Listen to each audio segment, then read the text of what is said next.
Hello student, just basic channel पर जैसे कि हमने कहा था हम मैथ्स और साइंस पढ़ेंगे। इसलिए आज मैं आपके लिए लेके आई हूँ मैथ्स 1 का पहला चैप्टर जिसका नाम है linear equation in two variable.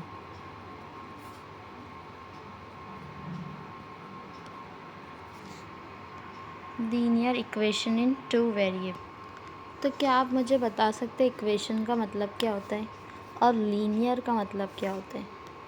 Equations का मतलब होता है जहाँ पर LHS RHS के बराबर होते हैं। ओके, लीनियर मतलब क्या होता है? लीनियर मतलब ऐसी इक्वेशन जिसमें जो वेरिएबल है उसकी वैल्यू 1 होना चाहिए, 1 से ज़्यादा नहीं होना चाहिए। जैसे अगर वेरिएबल की वैल्यू 2 हो गई या 1.7 या 2 हो गई तो ये लीनियर नहीं हो सकता। अंडरस्टैंड? तो मैम आप कब से बोल रहे हो कि वेरिएबल की वैल्यू 1 होना चाहिए, 1 से ज़्यादा वेरिएबल की वैल्यू हो गई जैसे 1.8 या 1.7 या 2, वो लीनियर इक्वेशन नहीं होगा। क्या नहीं होगा? लीनियर इक्वेशन नहीं होगा। तो ये वेरिएबल क्या है? क्या है क्वेश्चन।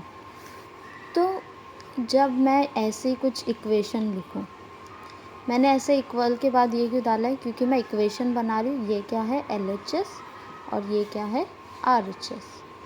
ठीक है, मैं इक्वेशन बना। तो यहाँ पे जो ये 3 है ये क्या है? कोएफिशिएंट। क्या है? कोएफिशिएंट। और x क्या है? ये एक वेरिएबल। तो मैंने ये क्या बनाई हूँ? लीनियर इक्वेशन बनाई हूँ, लेकिन 1 वेरिएबल वाली। कौन सी वाली? 1 वेरिएबल वाली। अब 2 वेरिएबल, मैम ये चैप्टर का तो नाम है 2 variable linear equation in 2 variable, ये कैसे बनाएंगे? तो इसके लिए हम 2 वेरिएबल का यूज़ करेंगे, जैसे 3x plus 4y is equal to 10 या कोई भी 2 वेरिएबल का यूज़ हुआ। तो ये क्या हो गई? Linear equation in 2 variable. ये मैंने जो एग्जांपल दी थी ये किसका था? 1 वेरिएबल का। ये किसका है? 2 वेरिएबल का। आई होप आपको ये चैप्टर का नाम अच्छे से समझ में आया हो। सो आई होप कि आपको चैप्टर का नाम अच्छे से समझ में आया है। अगर आपको नहीं आया तो अगर आप चैप्टर के पेज नंबर अब चलते हैं क्वेश्चन नंबर 3 पे। तो यहाँ पे भी LHS दिया हुआ है, RHS दिया हुआ है ना? 2 वेरिएबल है मैम, दोनों की वैल्यू 1 1 है। तो ये लीनियर इक्वेशन इन 2 वेरिएबल होगा। यस, होगा। सो आई होप कि आपको चैप्टर का नाम अच्छे से समझ में आया होगा। अगर आपको समझ में अच्छे से नहीं आया तो टेक्स्ट बुक के पेज नंबर 1 पर ये एक्टिविटी है जिसे करने से हमें ये चैप्टर का नाम एकदम अच्छे से समझ में आएगा। तो चलो इसे करते हैं। तो ये क्या दिया है? 4m plus 3n। ठीक है, तो ये 2 वेरिएबल दिए हुए हैं, है ना? इक्वेशन भी बनी हुई है, ये LHS है और ये RHS है। इक्वेशन भी बनी हुई है और 2 वेरिएबल भी दिए हुए हैं। यहाँ पे हम देखेंगे ये जो वेरिएबल है इसकी वैल्यू 1 है। हाँ है। ये वेरिएबल जो है इसकी वैल्यू 1 है। हाँ है। और LHS भी दिया है, RHS भी दिया है। 2 वेरिएबल है मतलब 2 वेरिएबल दिए हुए। लीनियर भी है क्योंकि दोनों की वैल्यू 1 1 है। तो ये लीनियर इक्वेशन इन 2 वेरिएबल होगा। यस, ये होगा। यहाँ पे हम देखेंगे कि LHS है, RHS है। अब यहाँ पे 2 वेरिएबल है। हाँ है मैम, लेकिन वेरिएबल पे वैल्यू कितनी है? यहाँ पे 2 है और यहाँ पे 1 है। तो ये लीनियर इक्वेशन इन 2 वेरिएबल नहीं होगा। समझ में आया? फोर्थ वाला समझने से पहले हमें अपने टेक्स्ट बुक की एक डेफिनेशन समझनी पड़ेगी, जिससे हम आसानी से ये कर पाएंगे। चलो, तो हमारी टेक्स्ट बुक की जो डेफिनेशन है वो बोलती है कि ax plus B Y plus C is equal to zero. ये क्या है? एक जनरल फॉर्म है, जनरल फॉर्म है। यहाँ पे ए बी जो है वो कांस्टेंट होगा, जहाँ पे कोई भी नंबर आ सकता है ना, और x और y जो है एक वेरिएबल होगा, है ना, एक वेरिएबल होगा। तो वो क्या बोल रहा है, जो ए बी सी है वहाँ पे एक रियल नंबर आएगा।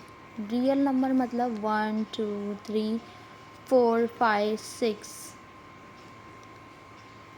ये सब नंबर आएगा।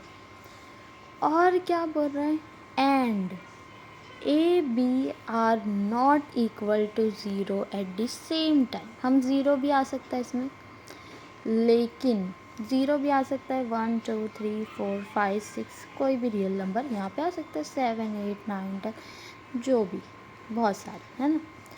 तो वो क्या बोल रहा है कि ए बी आर वो इक्वल नहीं होना चाहिए ज़ीरो के, मतलब ए और बी दोनों ज़ीरो के इक्वल नहीं होना चाहिए सेम टाइम पे। कब? सेम टाइम पे, मतलब अगर ए ज़ीरो होगा और बी 1 होगा तो ये कंडीशन चलेगी, या ए क्या हो सकता है 2 होगा, बी 0 होगा तो ये भी कंडीशन चलेगी। लेकिन अगर ए 0 हो गया और बी 0 हो गया तो ये नहीं चलेगी, इसको हम लीनियर इक्वेशन इनटू वेरिएबल नहीं कहेंगे। तो जैसे कि फोर्थ क्वेश्चन में जो है LHS है, यस, इसको हम RHS बना सकते हैं। कैसे मैम? जैसे अगर मैं इसको लिखूँ 0x plus 6y minus 3 is equal to 0, तो 0x प्लस 6y, यहाँ माइनस में 3 इधर जाएगा तो प्लस में हो जाएगा। तो ये हो गई LHS भी हो गई और ये हमारी RHS भी हो गई। यहाँ पे हमारा a 0 है, लेकिन ये क्या है, a 0 है, लेकिन b जो है हमारा वो 0 नहीं है। तो ये क्या हो सकती है, लीनियर इक्वेशन इनटू वेरिएबल हो सकती है। तो यस।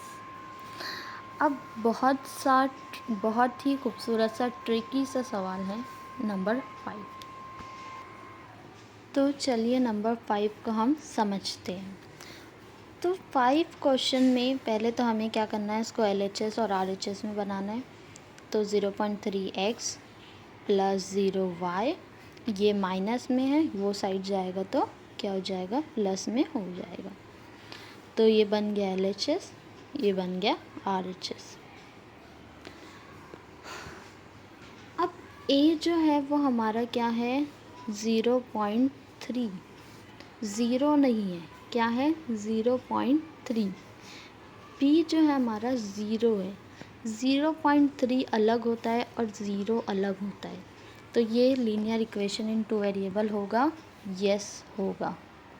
अब आते हैं नंबर 6 क्वेश्चन में, जो कि है 4/x plus 5/y is equal to 4। तो ये LHS हुआ, ये RHS हुआ।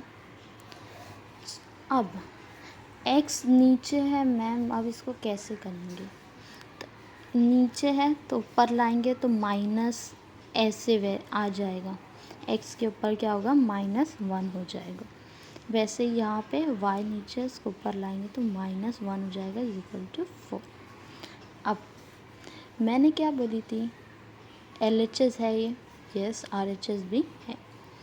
मैंने क्या बोली थी कि x की वैल्यू 1 होना चाहिए, ना 1 से ज़्यादा, जैसे 2 नहीं हो सकती, ना 1 से कम, मतलब -0, ये सब नहीं होना चाहिए। x से की वैल्यू 1 से कम हुई तो वो लीनियर इक्वेशन इनटू वेरिएबल नहीं होगा, तो नो। अब आते हैं सेवेंथ क्वेश्चन क्या है, 4xy minus 5y minus 8 is equal to 0। तो पहले हम इसको RHS और LHS में करेंगे।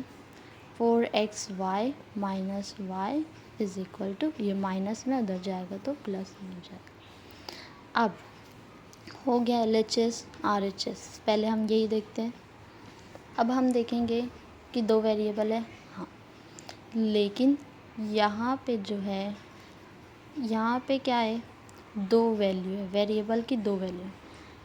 इसमें कुछ नहीं मतलब 1, इसमें कुछ नहीं मतलब 1। 1 प्लस होगा तो क्या हो जाएगा 2। तो सिंपली अगर हम देखें तो ये वेरिएबल की वैल्यू 2 आ रही। तो मैंने बोली थी लीनियर इक्वेशन में 1 से ज़्यादा वैल्यू होगी तो वो लीनियर इक्वेशन इनटू वेरिएबल नहीं होगा। तो ये लीनियर इक्वेशन इनटू वेरिएबल नहीं होगा। अंडरस्टैंड? तो इसे सॉल्व करने के लिए हमें क्या करना पड़ता है, कोई भी इन दोनों में से ये और ये कांस्टेंट को हमें इक्वल करना पड़ेगा, नंबर को इक्वल करना पड़ेगा। मतलब ये 15 होगा तो इसको भी 15 करना पड़ेगा, या तो ये 2 है तो इसको भी 2 करना पड़ेगा। कांस्टेंट की वैल्यू को हमें इक्वल करना पड़ेगा, सेम करना पड़ेगा। तो या तो हम इसको 3 से मल्टीप्लाई करके इसको 5 से मल्टीप्लाई कर सकते, ऐसे भी सॉल्व कर सकते। और एक दूसरा मेथड है, हमारी टेक्स्ट बुक में जैसा दिया हुआ है एक्टिविटी को हम वैसे सॉल्व करेंगे। तो जो है हमारी टेक्स्ट बुक में दिया है 5x minus Y is equal to 18। इसको क्या करना पड़ेगा, मल्टीप्लाइंग इक्वेशन बाय 2। कौन सी इक्वेशन को, सेकंड इक्वेशन को बाय 2। तो जब हम इसको 2 से मल्टीप्लाई करेंगे 5x minus Y into 18 multiply by 2, मतलब सबको करना पड़ेगा, इसको भी 2 से, इसको भी 2 से और इनको भी 2 से।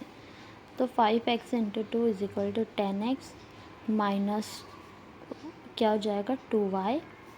18 को 2 से मल्टीप्लाई करेंगे तो कितना हो जाएगा 36। तो ये हमारी इक्वेशन 3 बन गई। अब दोनों ये और ये कांस्टेंट दोनों क्या है, सेम है। हम इन दोनों को क्या करेंगे, ऐड करेंगे, एडिंग इक्वेशन 1 एंड 3। तो 1 क्या है 3x plus 2y is equal to 29। 3 क्या है 10x minus 2y is equal to 36। तो 10 में 3 प्लस करेंगे तो कितना हो जाएगा 13x माइनस प्लस, तो ये कैंसल हो जाएगा, और प्लस है तो ये क्या हो जाएगा, कैंसल हो जाएगा। 36 में 29 प्लस करेंगे तो कितना हो जाएगा 10 और ये 5, 1 कैरी जाएगा तो ये 65। तो हमारा क्या आया 13x इज इक्वल टू 65। अब यहाँ पे 13 जो है वो मल्टीप्लाई में, वहाँ जाके कहाँ क्या हो जाएगा, डिवाइड में हो जाएगा। तो x यहाँ मल्टीप्लाई में, यहाँ जाके क्या हो जाएगा 65/13 डिवाइड में हो जाएगा। 13 के टेबल में 5 पे आता है 65, तो x की वैल्यू आ गई 5। क्या आ गई 5। अब हम क्या करेंगे, सब्स्टिट्यूटिंग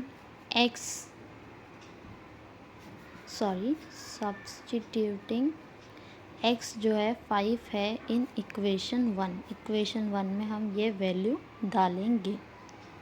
तो जब मैं इसको इक्वेशन 1 में वैल्यू डालूँगी, x की वैल्यू कितनी है 5 है, ये मैं डालूँगी।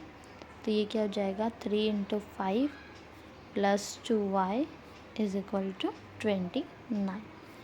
तो 3 5 से मल्टीप्लाई हो जाएगा 15 plus 2y is equal to 29।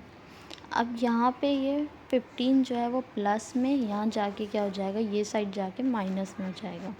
तो 2y यहाँ 15 प्लस में था, यहाँ जाके माइनस में हो जाएगा।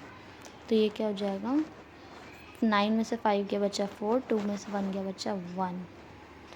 तो यहाँ 2y है।